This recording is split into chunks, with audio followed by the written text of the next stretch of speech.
Before setting off to open up Disneyland, Walt Disney did what any other upstart would do. He consulted with other professionals that had already done what he set out to do. Walt shared his excitement about how he was going to do things differently, and these amusement park operators, carnival operators, all told him, "Bro, you're doing it wrong."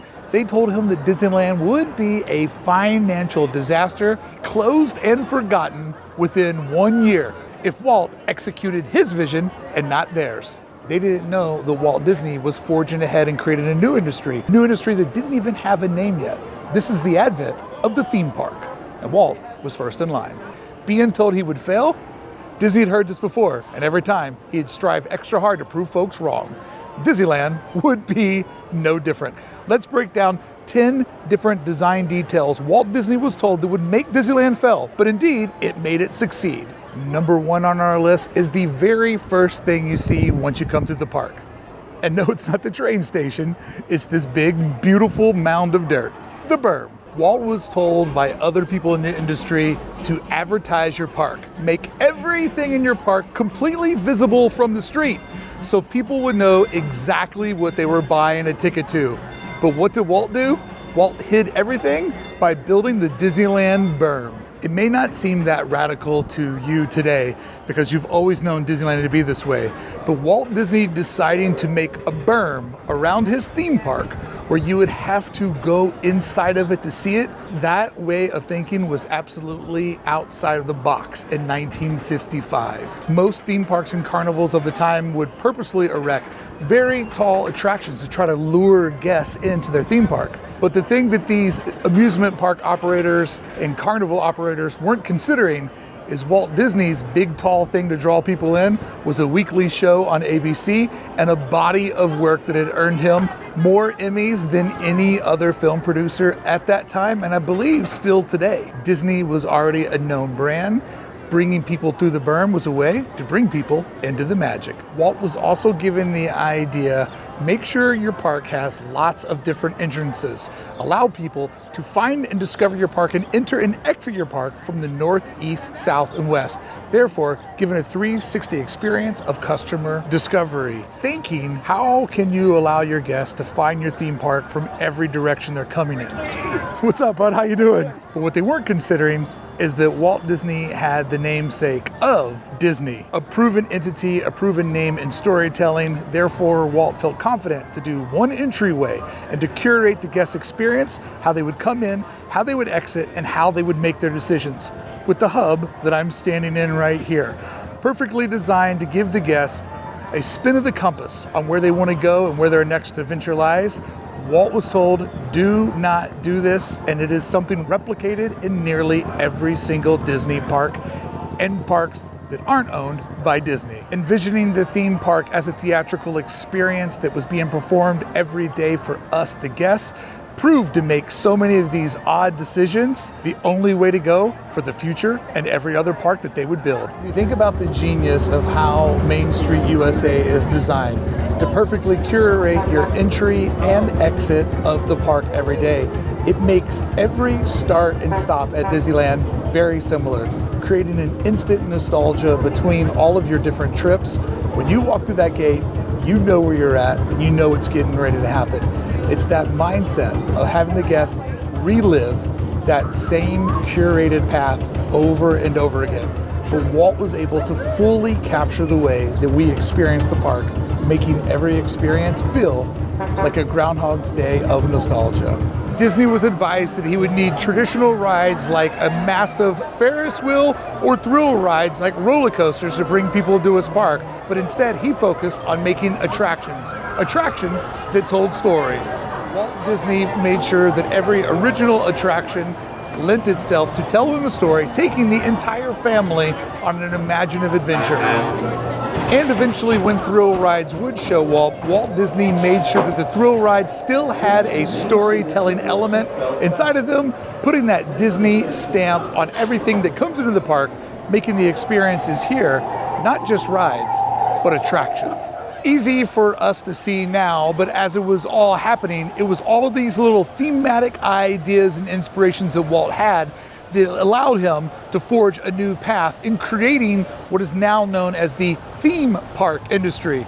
Sure, there's amusement here, but all of that amusement is stitched together by the theming and storytelling, which happens to be my favorite part. If it doesn't make you money, don't build it. Only put things in your park that are directly associated with turning a profit. And what did Walt do? He built icons like Sleeping Beauty Castle. If you think about the investment and idea of building Sleeping Beauty's castle, it's absolutely abstract compared to these other operators that everything in their footprint generated income. Building something just because it would be the heart of the park, nobody had ever considered that before. But when you consider how Sleeping Beauty Castle not only became the icon of the park, it became the heart of the park. It allowed people a way to navigate through Walt's theme park. And in retrospect, just imagine the merchandise that this bad boy has sold decade after decade after decade. Warned and told, don't build things in the park that don't directly make you money. Walt made an icon and made a bundle in the process. And technically only is a big fancy decoration, but a decoration that everybody loses their breath when they see the first time they come around the corner on Main Street in one of the most photographed places in all of the world. Oh, hey friends, thanks for showing up to today's video, and thank you for helping me get to 40,000 subscribers. To celebrate 40K, I have my beautiful Walt 1901 hoodie ready for you on all those cozy Disneyland nights. But don't forget, it goes away at the drop of 50K. And we're 5% of the way there. Thank you so much for showing up, and thank you for supporting Harry Brickey with the link below.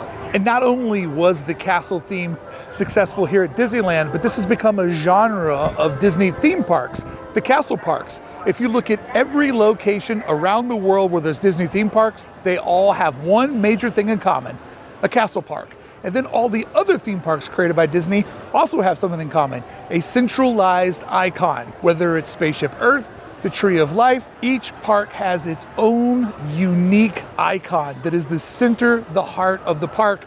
And even parks that aren't designed by Disney now replicate this idea of branding the park with an icon, a heart, an emotion to the park that sets the overall tone. When you see this, you're inside of Disneyland. Disney was also warned, don't spend money on things that don't really matter to the guests, like landscaping. Disney is now known globally for its world-class landscaping, but it also creates a break in the storytelling, pushing people in the proper direction they need them to go in crowd flow. If you think about what's right behind me right here, this huge parklet, a lot of other operators would try to convert this into some sort of stand. It's these little spaces that give you breathing room that make Disneyland not only feel like a real park, but a real little city with urban planning existing all through its pathways. Proving that if you give people the time and space to relax their brain, it will allow them to spend more time in your park and eventually spend more money in your park. The quick push of buy, keep moving, it's exhausting, it's taxing, and that's quite honestly when people go to their state fair or carnival, after a couple hours, you're done, you're toasted. All you've been doing is just spending everything that you do. But at Disneyland, there is space and time to relax, to sit on a bench, to watch a show, and to take it all in. It's crazy to think how such a concept we take for granted here at Disneyland. The beautiful landscaping was one of those things Walt was warned, don't do that, buddy. You'll go broke, you won't last a year. Walt was also warned, don't put money into the interior of your restaurants and shops. Nobody will notice, nobody will care. Which is quite frankly what has made Disney so different than everybody else, is that Disney difference in putting those details in places where people don't expect them. Therefore, it's a surprise. It's a magic trick when it's there waiting for you. What also makes this advice totally laughable is if we think about how Walt Disney Imagineering uses all of the stores in the land to further expand that land's story, making it feel more immersive, making you feel as if you have indeed stepped into a story. And the number one rule in all Disney parks and all Disney stores, always look up. The top tier, that's where the story begins, because that's where, my friend, you can't touch. Don't offer anything other than basic food. Hamburgers, hot dogs, ice cream, keep it simple.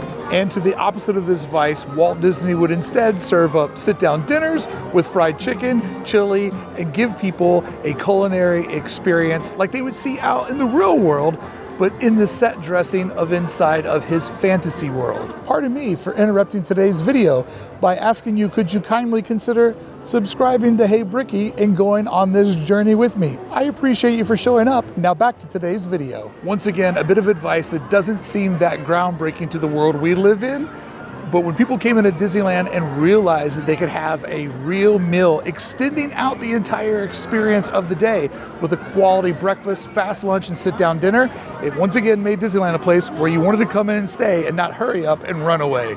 Walt was also advised to increase profits by selling alcohol inside of his park.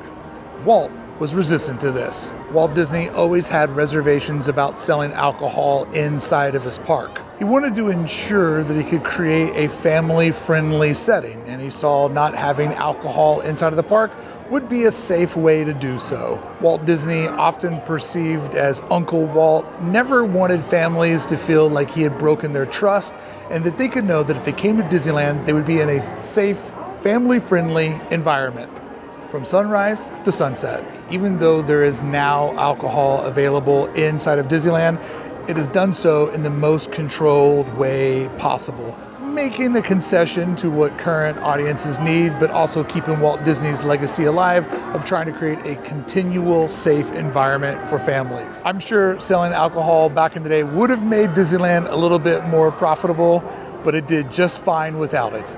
And there might even be an instance where one child somewhere has a sober memory of their family, which could be a rare one. And if that memory was created inside of Disneyland, Walt did what he set out to prove. And another thing Walt was advised strongly not to do, don't put fancy old school antique cars inside of your parks. Your guests will only destroy them, they will not appreciate them, and the beauty will not last. Well, friends, over 65 years later, and I'm sitting in a beautiful antique car along with all the other vehicles up and down Main Street. Told not to do it, did it anyways, and forever made Main Street and Disneyland special. A hilarious one by today's standards. Walt was advised, don't let your theme park be open longer than 4 months out of the year. Summer's the busy season, that's where you'll make all of your money. And what we know about Disneyland today, that advice couldn't have been any further from the truth. Where Disneyland has been able to transition both Halloween and the holidays into the absolute busiest time of the year. Could you imagine if they would have just shut this down in the summers and we wouldn't have all those great holiday memories? Walt was right. But at that time, a year-round theme park was absolutely unheard of. People saw amusement parks as a summertime offering. Walt saw it, as always, as something much, much larger. He saw Disneyland as a place for the family to go time and time again and cherish all of those great moments together. Those moments don't have to align through the summer months. Now, this next bit of advice may not be your favorite thing that Walt Disney did differently than people that did this industry before him, but as I explain it, I think it will make a little bit more sense. Walt was told you cannot charge admission into your theme park. You charge people to ride the rides, but going to the theme park is free. And if you do charge for people to go in, they won't pay. What they didn't understand was that Walt Disney had the national branding of being Walt Disney, a famed storyteller, a trusted name in entertainment.